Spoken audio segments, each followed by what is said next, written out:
I thought I was so smart, Justin. I was running Billboard ad campaigns. They were $30,000 a year, but I was only running them for one reason. One sole goal was to remind the people who knew, like, and trusted me to use me again. I'd have clients come up to me who loved me, who gave us just raving reviews and say, guess what? My sister moved to town. And I'd be like, excuse me, what?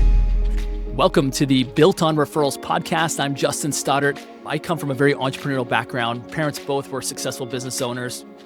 I saw them without a lot of education build seven-figure businesses, both of them. And I was so proud as a kid to see my parents do that. It was interesting how I learned from both of them the importance of relationships.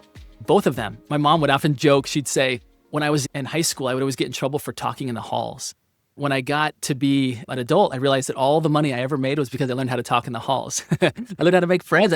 I learned how to build relationships. My dad, who's preparing for a great exit in his business as well, he would say the same thing. He said, my whole reputation and business has been built on these relationships. People trust me and I've got this reputation. People just keep coming back to me year after year after year. And both of them are in totally different businesses than I am. But those principles, I think, were ingrained in me at a very early age. And so, as a young custom home builder, right? Number one, I didn't have a big marketing budget, right? It's not like I could put up billboards and go wild on advertising. So I had to do it via relationships. And I realized there was something gratifying about that because as you're serving people, you get to love the people, right? You get to actually help them and desire to give them a really great outcome, which maybe you don't get if it's just a leads-based business where you're just serving transactions. And so that's a little bit of my story. And I took those principles from the luxury home business, brought them to the real estate industry. And now my paths have crossed with this amazing human, Amy Stockberger. And we get to now share combined decades of experience of really building businesses and even legacies, as you like to say, Amy, on referrals, right? So excited to have the world hear your story. Would you give us an overview of how you got to this point? Yes, I love that, Justin. And you and I are so aligned in that everything about every part of what we do is relationship based. And my story, I have a PhD in failing forward. So I don't lose, I learn. I figure out all the ways not to do things so I can figure out the right ways to do them. And I love entrepreneurs. I was just saying this to Justin. Entrepreneurs are my favorite species besides golden retrievers. And so it's one of the reasons why we're doing this is to share what we've learned and to hear from others on how entrepreneurs in the service-based business can build a referable, scalable, and ultimately sellable business, because that's really what it's all about, is building something you love and caring for the people who are in your ecosystem so you can build it to go on to that next season. In my history, I came in from the real estate industry. My dad was my first broker. He had a beautiful anti-nepotism rule, which was awesome. It was the best way to learn. It was the best thing for me. But I built up a business and I got into it about a decade, and I found out I had a giant hole in my business.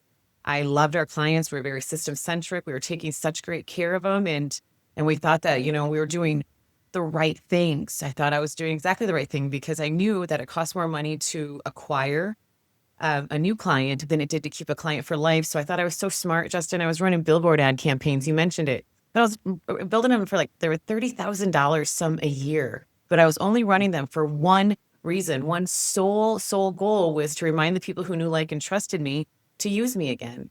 And guess what? Big shocker. I'd have clients come up to me who loved me, who gave us just raving reviews and say, guess what? My sister moved to town. And I'd be like, excuse me, what? What my billboards were not serving them. It wasn't doing anything to help build those referrals at a higher level because I wasn't serving them. So we went and decided to build out a program within our brokerage called Lifetime Home Support, where we take care of clients before, during, and forever. And it's completely built on referrals. It's over a 90% repeat and referral business that we've built out. We're a small little brokerage in South Dakota, but we own about 10% of the local market share. We're 20-some agents. And I'm so wildly passionate on showing entrepreneurs how they can do the same thing. Man, what a cool story. Your success, for anybody that's heard your story, and now a lot more people are going to hear your story, it's so impressive, again, because I think, as you described, so many of us, we want to scale a business, and why else would you get into business, right? Just to plug along at mediocre levels? No, right? You grow it to create a better life for yourself and for other people. And yet, I think so many people have this myth that you can't build a big business on referrals, right? It's this boutique little business where you just serve, a smaller group of people. You can't scale it well. And I think you've really defied all the odds, right? And you've built systems programs, and now technology into your business, right? That allows you to Mhm. truly scale a referral-based business without losing that personal touch. Like, I'm so excited to actually visit you in Sioux Falls because I feel like I'll have like an immediate backstage pass to anywhere in town. It's like, hey, I want Amy's talk for you. They're like, open up the door. You were through. Let him in. Give him what a free Wow. wants. Free meals for that guy.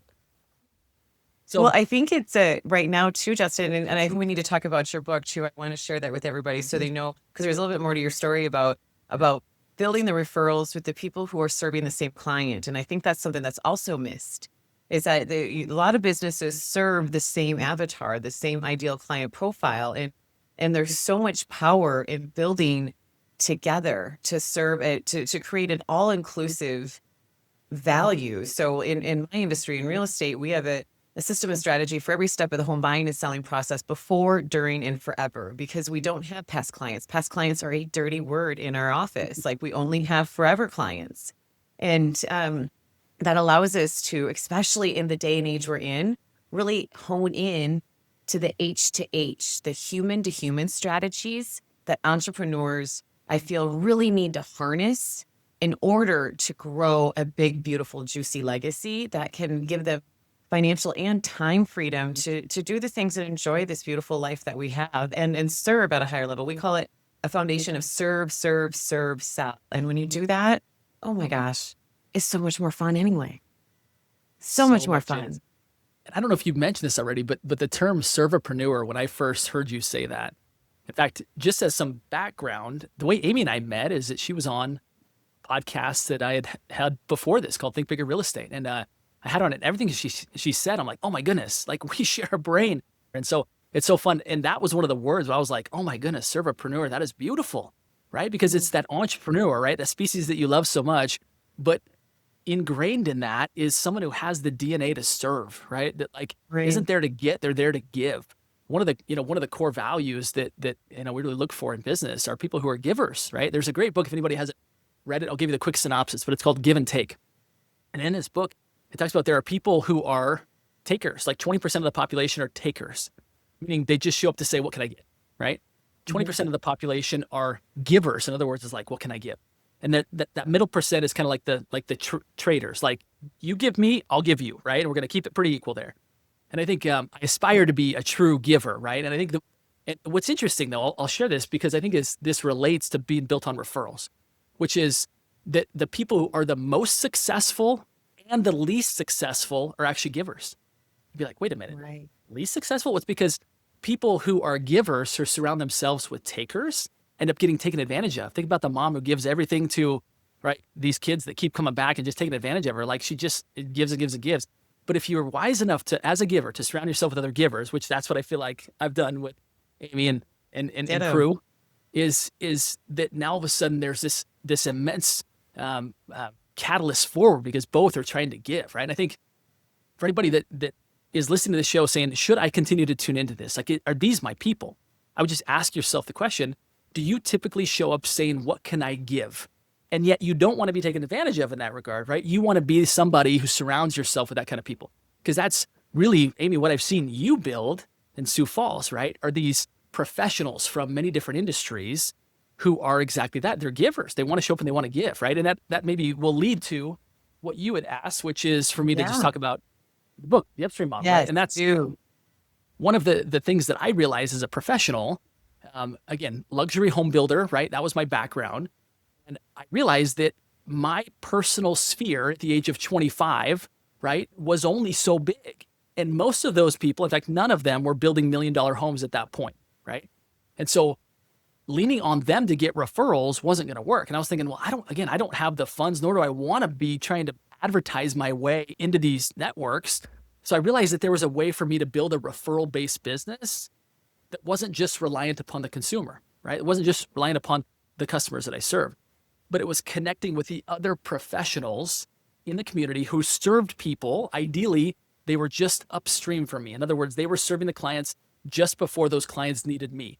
So I built a network of interior designers and architectural designers. Yeah. Those professionals became amazing referral sources. And so that's part of my story, right? Is uncovering the fact that, like, wait a minute, you can't actually scale a referral-based business, right? But you have to be intelligent about it. It can't just be with friends and family, right? It needs to be them, of course. Oh my But in gosh, addition to yeah. that, there's other professionals who already have a giant database. And when you essentially adopt them into your world, right, you kind of get through association a network of another 300 to 500, if not more people who love them and they love you because of the connection right, between those people. And yes, and that's so it's the synergy you get in having that connection that allows everybody to win. And so like back to our business, and the book is so great. You guys should grab the book, by the way, Upstream model. But the synergy in our business lives in the fact that all of our ideal client profiles underneath Amy Stockberger Real Estate feed each other and back. So a buyer and seller, of course, is one of our ideal client profiles. Real estate agents, retaining and attracting good talent is, one, of course. And then we have vendors because we built out a vendor program that takes care of our clients for life, takes care of our agents, gives them a ways to be of service to their clients for life. So it allows that everybody to be completely taking care of and serving each other and continuing to feed so everybody wins. And when you build a model and build a system where everybody wins, it is so easy to scale. A heck of a lot easier, because here's the other thing I found. Again, PhD and failing forward. I've done everything I'm wrong you possibly could. I mean, I'm not scared to try, so I've failed so many times. But that's where you learn, right? Yeah. And at the time when I found a major hole in our business, which I realized actually was a major hole in the real estate industry, I was also the time that I was like a jack of everything, not a master of one. And in most service businesses, your biggest lead sources are always going to be your sphere. So why would it not make sense to double, triple, 10x down and growing out your sphere and coming from a place of authentically serving? Another great book that I came across actually when I built out our model was The Go-Giver. And the underlying theme for that is that when you authentically give people above your wants, needs, and desires to serve their wants, needs, and desires, the sales naturally follow. It's just how it happens, a universal law. And I always say this to our agents and to our vendors too, like, when's the last time you served somebody, you helped somebody, and it felt icky, it felt terrible? It doesn't happen, right? God did not make our brains that way. Like, it feels good, so that you're also creating a life of abundance by doing that too, in a way of building a business that you love, again, that you can one day exit. And I guess here's the other thing I should add too. A service-based business that is also relationship-based, referral-based, can sell anywhere between 50 to 100% more.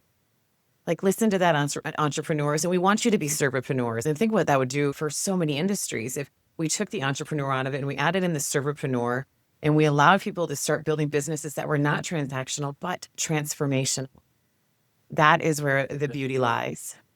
Well, the thing that I think happens when you build a transformational business is you transform, right? Yeah. You turn into somebody lovely, right? Case in point, Amy Stockberger, right? She spent her life, absolutely serving other people, and it's caused this this impact upon her and her closest relationships, right? Because now the people in your circle are very much of that same mindset. So you're just surrounded by people who have the honest, genuine desire every day to say, who can I go serve? Who can I help build Right. big, juicy legacies, as you like to say? And I would say, for those who listen to this, obviously Amy comes out of the real estate industry. I was a general contractor in a previous life. And I think the people who we're speaking to are those who are service-based professionals, right? And Right. even more specifically, those who serve homeowners, right? Property owners. And I think if that's you, you might be a painter, you might be a plumber, you might be a financial advisor or an estate attorney, and you want to work by referral, but you want to do it in a way that actually scales, right? That actually Right. grows and isn't limited by just your sphere, but actually can extend beyond into the spheres of other professionals who share that same ideal client. I quote this in a keynote that I do. The award-winning author, Christopher Lockhead, he has this quote that says, if your profit model is based on transactions rather than lifetime value, you're always going to be worried about your clients leaving you for a younger, better looking you. Yikes. I've been doing this for a long time. I'm not getting younger, not getting better looking. That's just not how it's working. So, but if you're putting your transaction model, your profit model around just transactions, it's going to fail. You're not going to have as much success in just that if you don't add in the lifetime value, because the longer your lifetime value of your client is, the less it costs to acquire a client. That's just business 101, right? Totally.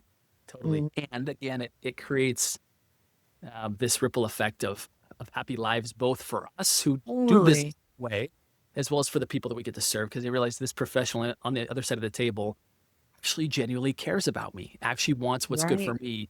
They're not just there to make a buck. This is going to be so fun. For those of you where this has been like, this is pricked your heart a little bit. You're like, I think this is me. I think they're speaking to me. I think I'm a giver or an aspiring giver. And I want to build a business that scales, that makes a lot of money, but does it in a way that serves people. It just leaves this amazing legacy behind you. Then you're our people. So again, welcome again to the Built on Referrals podcast. Thanks everybody. We'll talk to you on the next one.